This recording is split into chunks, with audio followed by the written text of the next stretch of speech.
Hi, I'm Sam. I'm the co-founder of Kingdom Impact Lab, and this video series here is on the Sermon on the Mount, and in particular I am going through the Beatitudes first. In this video we will be talking about Beatitude number 5, Blessed are the merciful, for they shall obtain mercy. My intention for this video series here is to go through and discuss each of the teachings within the Sermon on the Mount. Go through, try to explain them, try to understand them, to develop my own understanding, and more importantly to try to uncover the application of the teachings in our personal lives and in the context of business. So this one is Beatitude number 5, Blessed are the merciful, for they shall obtain mercy. Just a very quick point, this is take 2 on this one. Normally I've set myself a rule that I'm only going to do one take with the videos, but I just kept tripping over and spinning in circles because this one was a little bit difficult for me to explain concisely. So hopefully this take 2 will be a bit better. If it's not, I apologise. I'm on the quest of discovery and trying to understand things myself. So blessed are the merciful, for they shall obtain mercy. What does this mean? So mercy in this context here is to have compassion in action, which basically means that you forgive others in the same way that God forgives you. Forgiveness is something that you do for yourself. When you don't forgive someone, you are bitter, and when you are bitter towards someone, this unleashes a whole bunch of negativity within you. Bitterness has its own spirit, which kind of dominates you and dominates your thoughts. And having that mentality is the opposite of what it means to become Christ-like, and it will pull you away from becoming Christ-like. You will not have peace if you're bitter. You will not have any fulfillment. You will constantly be blaming others, and it's a negative spiral down Jacob's ladder, where you are constantly making your own situation and the situation of others worse and worse and worse, because you are the person that's holding on to all of this emotional baggage, all of this heavy burden on you as a result of the actions that someone has done to you. And in many cases, the people that you deem to be responsible may not even be aware of what they've done. So you are holding on to all of the baggage, the heavy weight. You're carrying your massive cross, but it's not based on any kind of meaningful thing, and it just encapsulates and enslaves you. Whereas if you have the attitude of mercy and you forgive someone, well, you are freeing yourself from that emotional baggage, and then you are basically creating order in the chaos around you, which when you order the chaos, it helps you then set your aim towards becoming Christ-like, and to then actively pursue that in the moment-to-moment decisions, so you can progress towards becoming more Christ-like, to become a magnet to attract others to you, and to have kingdom influence wherever you are. So that's one way of explaining it. So what does it actually mean? What does it actually mean as well in a different context? So some of my notes here is that it would be being merciful is to actively help others in their suffering. It's to forgive when you can condemn, and it's to help when you could ignore. So let's have a look at each of these points. So it's to actively help others in their suffering. That is what having this merciful attitude, which is embedded in Beatitude 5, means. Well, what's the best way that you can help someone in their suffering? Well, the best way to help someone that's currently going through some suffering is to help them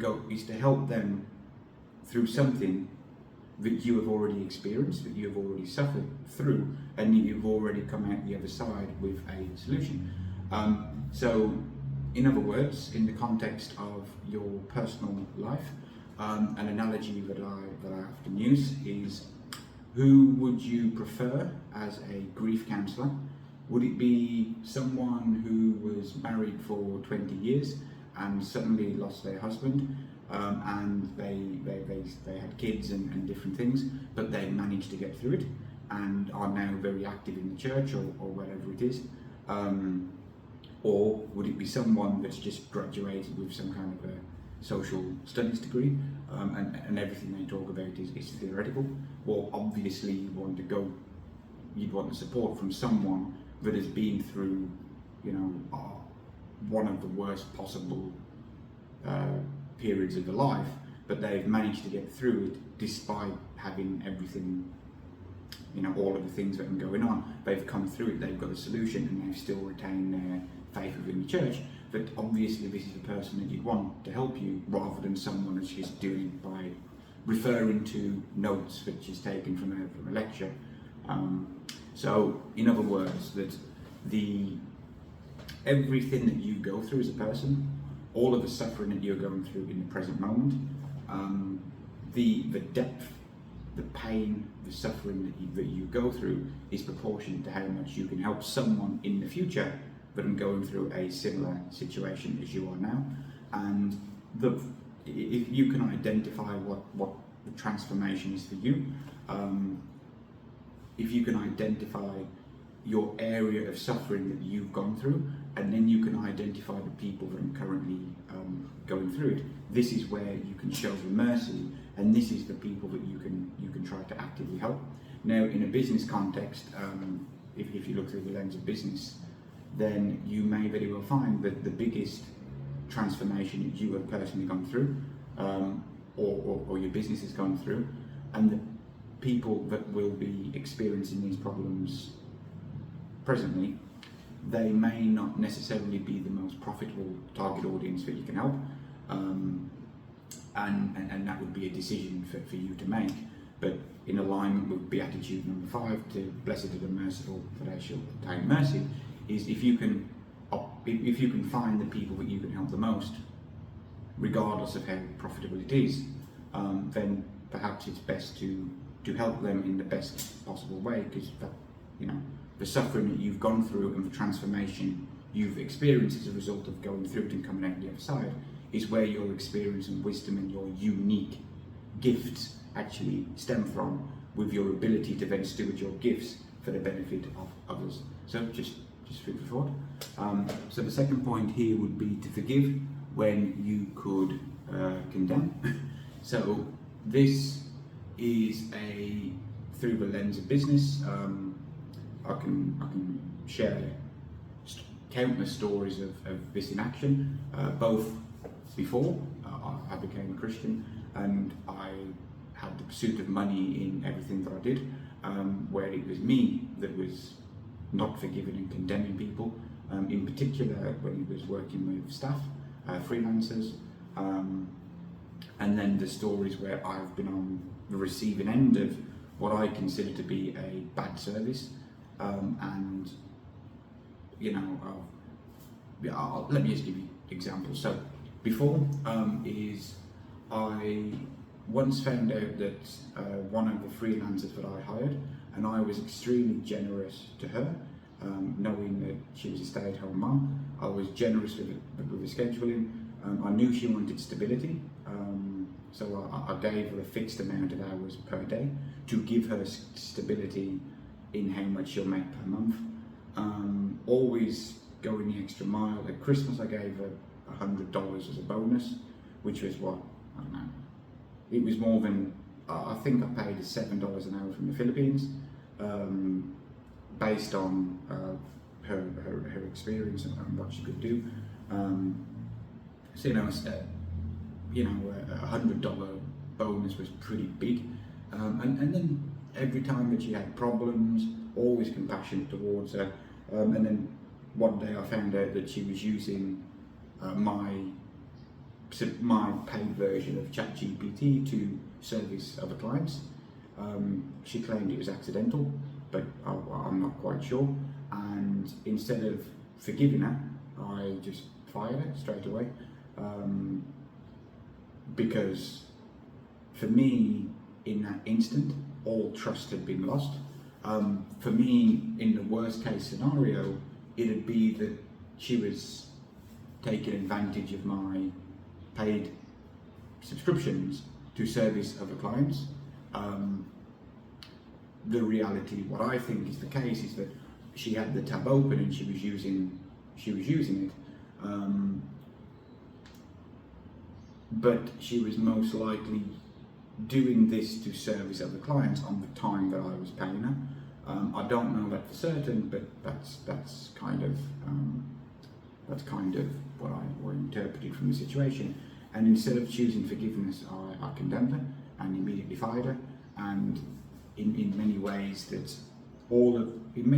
that after that, I certainly did not experience positive emotions. I felt really guilty and bad about what had happened. I lost sleep over it, and my marketing agency started to spiral downwards from that moment, because she kind of carried a lot of weight in terms of the systems and things. That's one example. Another example is that I recently worked with a service provider where I have paid a premium for their service, but honestly the quality of the work that I get from them is substandard, and communication's not very good, and I get the impression that I'm just being treated here as a transaction, as I'm going to do as little work as I possibly can for this in order to get the fee. That's the impression I get. Now, in that situation here, is that I am actively choosing to forgive rather than condemn, because it's a problem when you have to start selling your assets in order to invest in the business just to get it off the floor, only to find that service providers and vendors and contractors that you work with, it feels like they're charging you high rates and taking you for the ride. It's not a good feeling, but it is what it is. And honestly, I've done the same to clients in the past, inadvertently, I should say. But that's an example of forgive when you could condemn. The first example of when I condemned when I should have forgiven, and now this is the example of forgiving when forgiving instead of it. And then the third one here is to help when you could ignore. So this point here of being merciful is, the number of people that you could help when you could ignore is infinite. But I don't want to go into that and talk too much about all of the possibilities.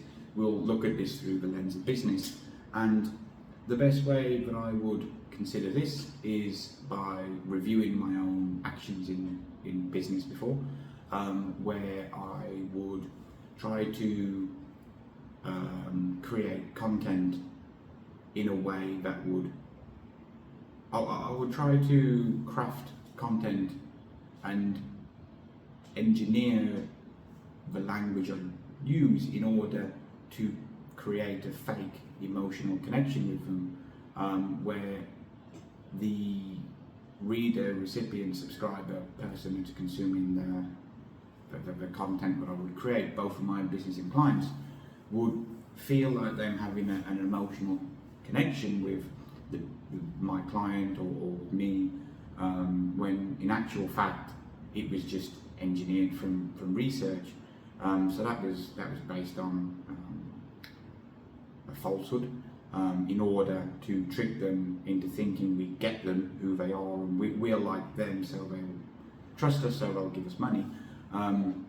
So in a case like that, it is choosing to ignore people's real pains and real struggles, in order to pursue a transactional goal, which is, from my perspective as working with clients, my performance is measured on number of book calls I generate from their email marketing, and so I would do whatever I possibly could in order to get them as many book calls as I possibly could.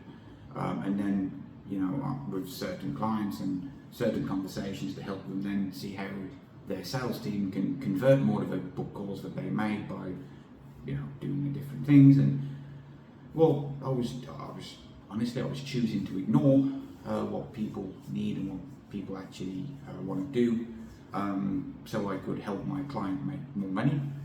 So, you know, a lot of people potentially were misled by what I did, and so the converse of that, of what I'm trying to do now, is to focus on helping people instead of ignoring them. And so what this means is, I heard Myron Golden use this term, where he called your free content your community service content, which I thought was a great name. And that is essentially when you're putting content out there, you know, on social media or YouTube or whatever it is that you're doing, where people are accessing it for free.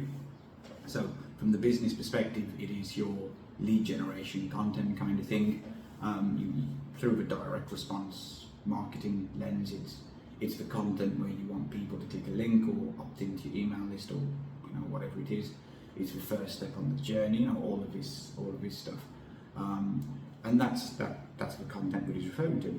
So instead of going in with an attitude of trying to get people to consume your content so you can get them to take the desired action that you want to move them closer to a purchase within the business, you view it as community service content, where your content is so good that people would be willing to pay for it with the information you're sharing, and then you would post that for free, and essentially you would view every piece of content in the way of how can this piece of content that I'm doing here, how can this be the biggest blessing to as many people as possible, which then looks at things through the lens of extravagant love and you know, kindness and whatnot, which is in the context of becoming Christ-like.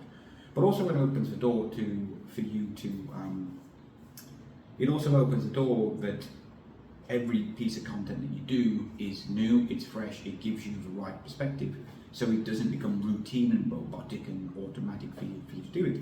So there's then that element of excitement in it for you as you create the content and you actively pursue what you're doing in the pursuit of excellence too. And what you're doing here, especially if you have a high ticket offer, is you know that your target audience have pain points. Ideally then the pain points that you experience because you've gone through the transformation yourself, what you're helping them with, so you can authentically resonate with them. So you know what they're struggling with, and then you can create your content to actually help them. And each piece of content that you create should be through the lens of how can I be a biggest blessing to this person, whether they pay me or not. And that is one way through the business context that you can help others that you could ignore. And another way to look at this as well is that it's in sales and marketing, and this is things that I've done in the past, is that it's always kind of been that, oh well, let's say 1% of people on your list, 1 to 2% of people on your list are going to buy from you at some point in the future.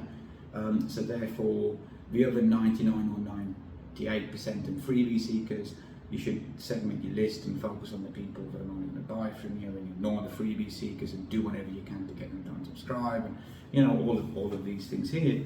And is that necessarily the best way to do it? Aren't you choosing to ignore 98, 99% of people that you could be planting seeds in, at the expense of focusing on your own self-interest, which is to generate more sales in the short term?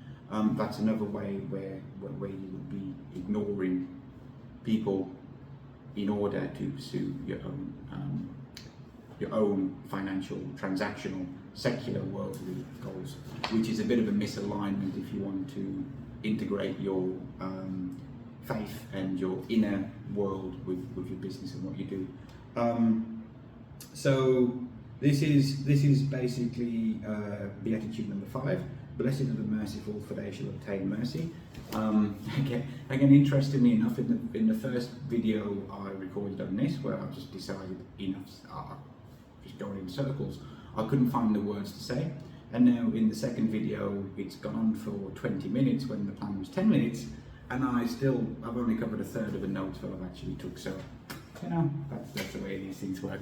I hope you found this valuable, useful. If you've been watching it, stay tuned for the next one.